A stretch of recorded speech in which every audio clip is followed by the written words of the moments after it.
قال ابن مسعود الاختلاف عذاب. ابن مسعود قال الاختلاف عذاب.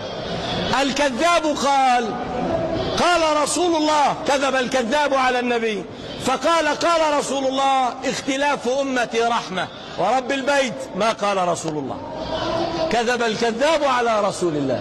كيف والله يقول إن هذه أمتكم أمة واحدة وأنا ربكم فاعبدوني. قال عليه الصلاة والسلام لا تختلفوا فتختلف قلوبكم. كيف بتقول الاختلاف رحمة؟ كان يسوينا في الصف، يسوي مناكبنا وأعقابنا ويقول لا تختلفوا، ثم تقولون الاختلاف رحمة. اختلاف الصورة ممنوع، فكيف باختلاف الفعل والقول والعمل؟ يعني لا يختلف منكبك عن منكبي، فكيف يختلف محلك عن محلي، ودينك عن ديني، وقولك عن قولي؟